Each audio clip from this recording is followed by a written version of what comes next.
Mpenzi mtazamaji, Bwana Yesu asifiwe. Ninakusalimu kwa jina takatifu, jina la Yesu Kristo wa Nazareti, mwana wa Mungu aliye hai. Nipo kanisani TAG Yesu yu hai. Tayari ibada imekwisha kumalizika, watu wanakwenda kupumzika.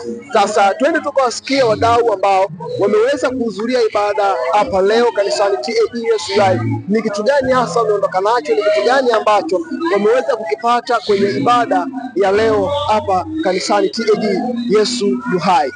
Nipo na mtumishi wa Mungu hapa, tutakwenda leo kumsikia ni kitu gani hasa ambacho ameweza kuondoka nacho kwenye ibada ya leo.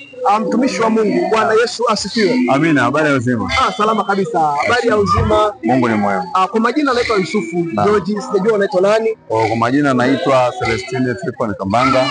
Mr. Celestine. Kwenye ibada hii ya leo ni kitu gani hasa ambacho umeweza kuondoka nacho kwenye ibada ya leo hapa kanisani TAG Yesu yu hai?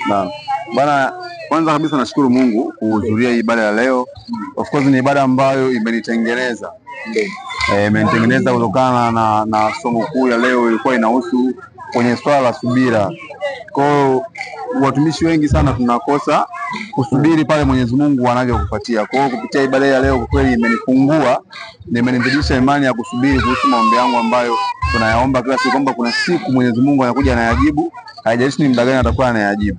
Kwa hiyo nashukuru kwa nimeondoka na kitu ambacho cha subira, kunitengeneza kiakili. Okay, sawa. Na pengine tunataka tufahamu ni kitu gani ambacho hasa leo unaweza ukawashauri wale watu ambao wameweza kukosa ibada ya leo, au wale watu ambao wana kawaida ya kuweza kumisi ibada hapa kanisani. Una lipi la kuwashauri ama kipi cha kueleza ili kwamba wakati mwingine na wao waweze kuhudhuria ibada? Kwanza kabisa naomba nitangulize kwa kuongea kwamba swala la kuhudhuria ibada ni swala ambalo linakutengeneza. Kwa hiyo kwa mtu ambaye labda amekosa, amefanya mistake kidogo ya kutofika kwenye ibada, swala la kukosa ibada sio swala zuri, linakutengeneza, kwa sababu ibada kama ya leo unakutana na Mungu kabisa, ni ukizama kabisa kwenye maombi kutokana na lile neno, unakutana na Mungu kabisa.